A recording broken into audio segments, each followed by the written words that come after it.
Now the tent's set up. The food is put away into the car.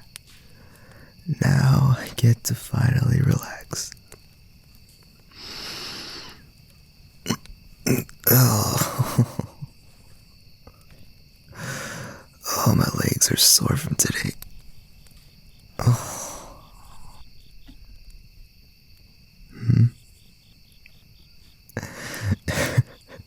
You too. Oh, my poor baby.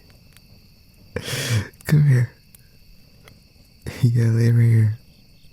I'll massage that for you. There you go. Right here. A little lower. Oh, there you go. Your leg twitched from that. Oh.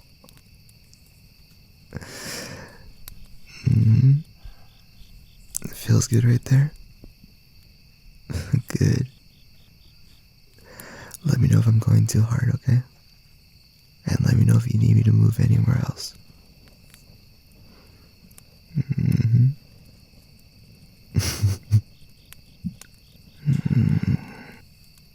Well, is it painful or is it more like just soreness? Soreness? Okay, yeah. That's better actually. If it was actually pain, I'd be worried that you pulled something.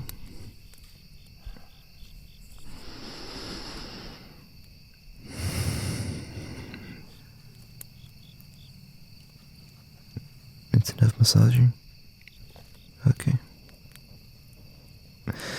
No. No, you don't have to massage my legs. I'm okay. Yeah. Strangely, I actually like the feeling of being sore.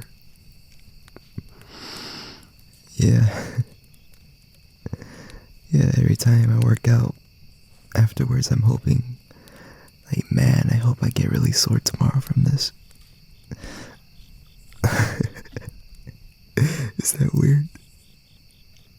Okay.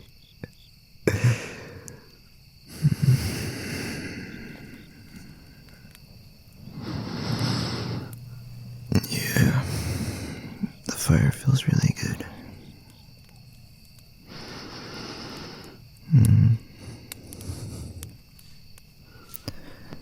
Yeah, you can see all the stars.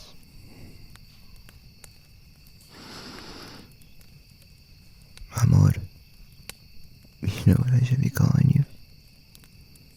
I should be calling you the sky. 'Cause you're looking real beautiful tonight.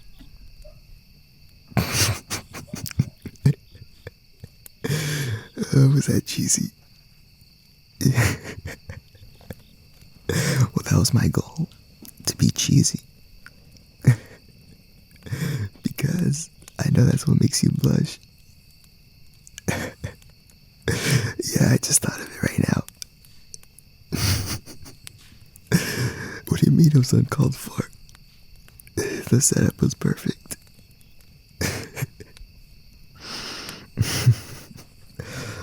Okay.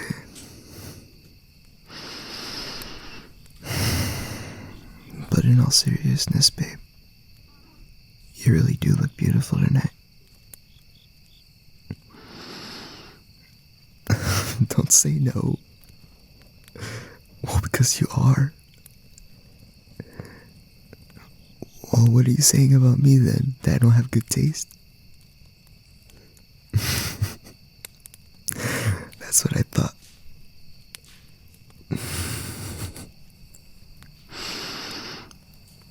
Yeah, especially since we're next to the fire. The way it flickers and glows, it just makes you look... I don't know, I can't describe it.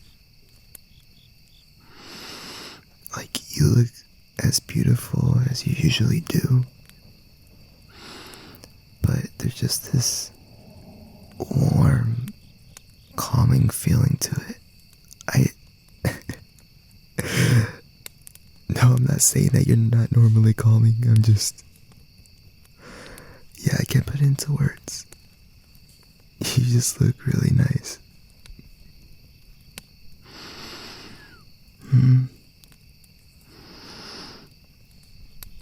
What do you mean you don't like the fire flickering?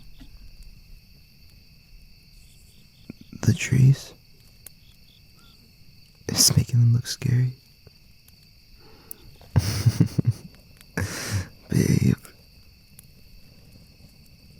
I didn't know you were so scared of the dark like that. I'm not making fun of you. I'm not. I get it, okay? Sometimes I get a little scared too.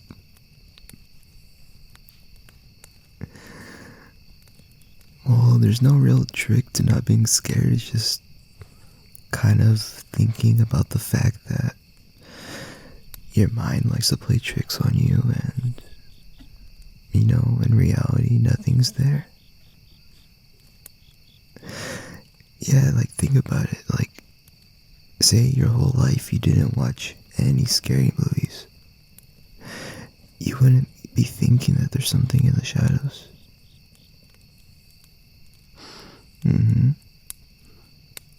Yeah, that's what I usually think about. It calms me down knowing that this fear is pretty much influenced by the media, but I get it though. Plus it is kind of natural because I'm sure our brain likes to go on alert when it's unsure if there's something there or not.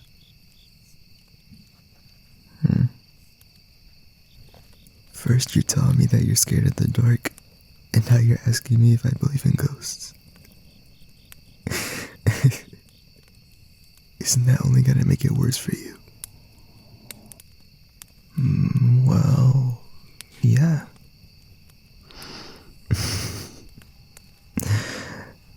Yeah, I've always believed in a spirit world.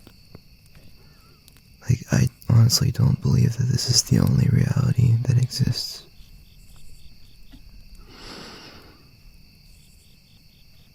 Well, as much evidence as there is to prove that there isn't one, there is an equal amount of evidence that proves that it does. Well, maybe not scientifically, even though there is some evidence of that. I'm talking more just stories from people all over the world. Even throughout human history, there's been legends and myths of spirits and monsters and just overall higher power. Plus it does help to grow up in a haunted house. Yeah, I'm being serious. No, I'm being dead serious. Like, my house is actually haunted.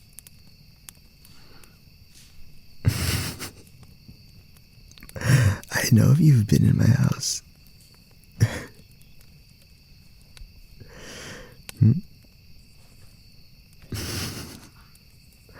Oh yeah, that one time that you heard a noise in the kitchen.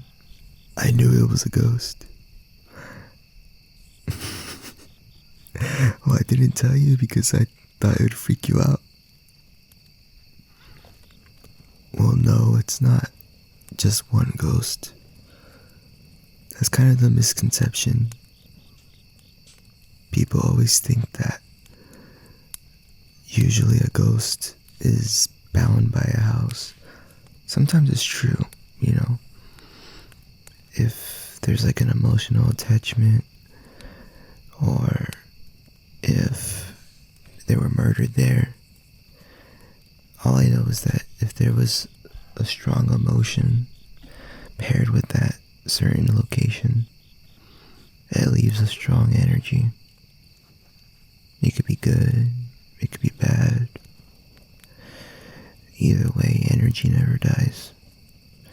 And being that that's the case, sometimes it allows people who've passed on to stay in a certain area.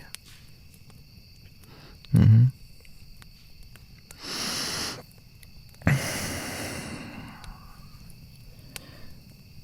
Well, the reason I believe in it so much is just because growing up I've seen a lot of things.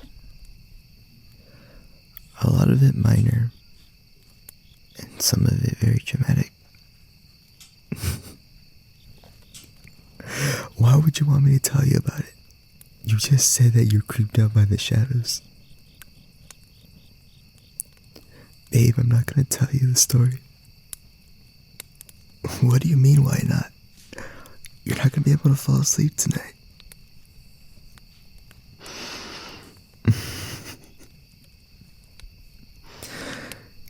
Okay.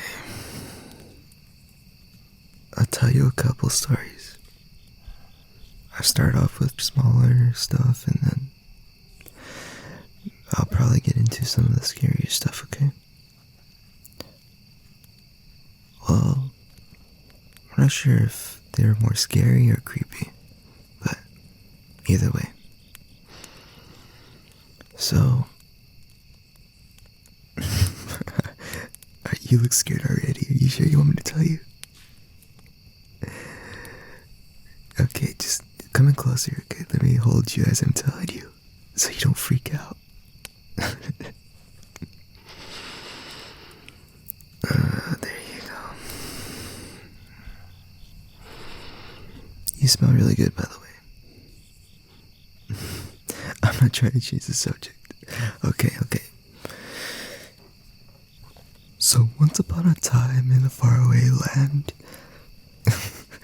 Ow. Okay, I'll be serious, okay?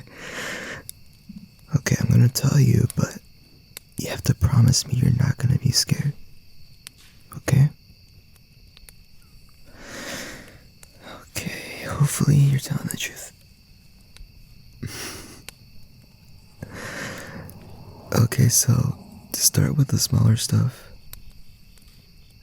in my daily life, there's usually a lot of just noises that happen randomly, like the cabinets can fling open, or things can be knocked down off of shelves and tables. Yeah, well, it's not major things like on the day-to-day, because normally ghosts, as time goes on, you kind of learn how ghosts act, and a lot of times it's not like their nature to want to push things over and stuff, like, I'm a ghost, oh, must knock over a bottle. Yeah, the ones that tend to knock over things and do creepy stuff, they're usually the more negative spirits. The only reason that they knock things over and do creepy stuff is just because they know it creeps you out.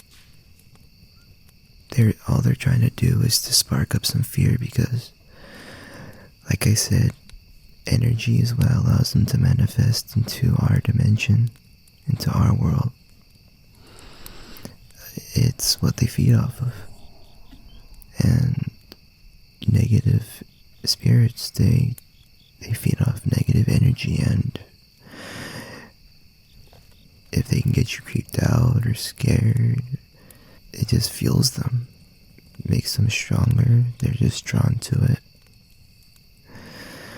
So yeah, that's the only reason that they do that. But like I said, day-to-day stuff, just simple things falling off shelves and whatever. It sounds like it's happening all the time, but really, when I say usually things fall down, it's more like once or twice a week that something ever happens.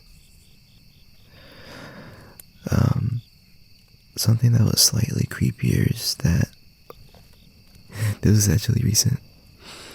I was just laying down on the floor because my brother was borrowing my bed. No, it was fine, I just let him. But anyways, back to the story. woke up and it was around like 3:30 to 4 a.m. I'm not sure because I was kind of out of it as I woke up. But I woke up and I felt so scared. Like I felt off guard and vulnerable, and I just started hiding under the covers. Like I didn't cover my head, but I like tucked the blanket under my legs and made sure I didn't have any vulnerable spots on my body. And I was just kind of there. So keep in mind that my head's sticking out of the blanket still. I'm just trying to ignore.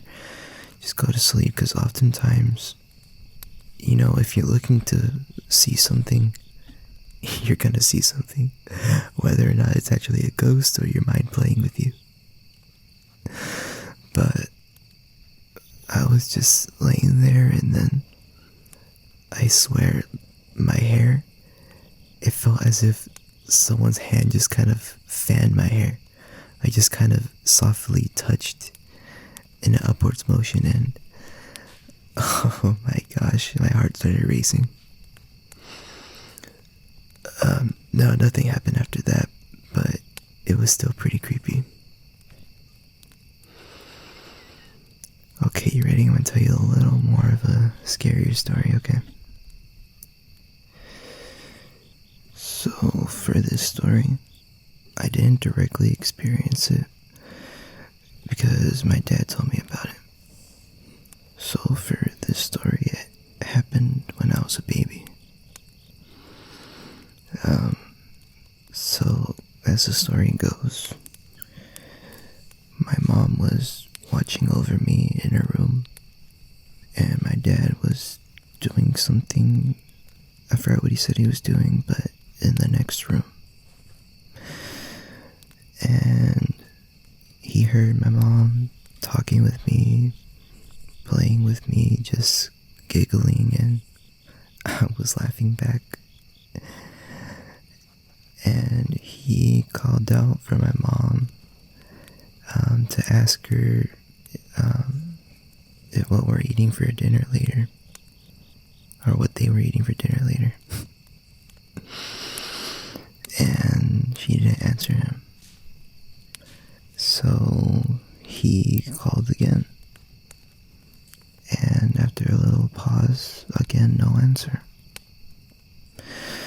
So he got up and came into the room where I was giggling and laughing, and it turns out no one's in there except for me. Yeah, I guess my mom went to the bathroom and I was just in there by myself.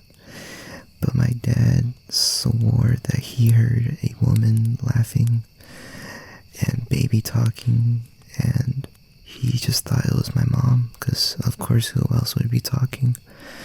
I didn't have any sisters at the time, and it sounded like a full-grown woman. Did that give you chills?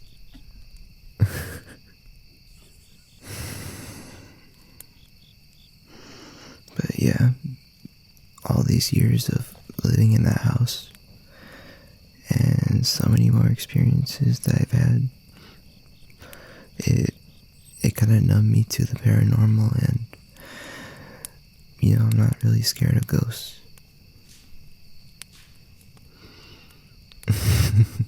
Oh yeah, I have a lot more stories, but I think for you, I think that's enough for tonight. No, I'm not gonna tell you anymore. Seriously, I'm worried that you're gonna be paranoid tonight. Okay, how about this? Let's see how you do tonight.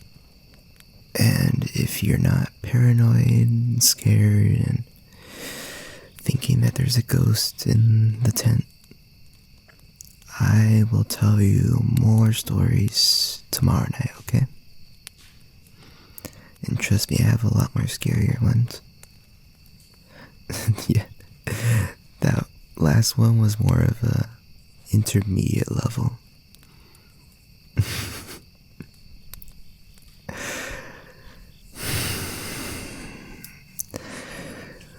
Okay, we should probably change subjects before you start getting paranoid as we're just laying here by the fire.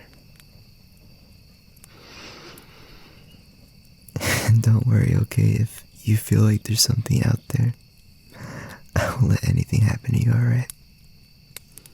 I promise.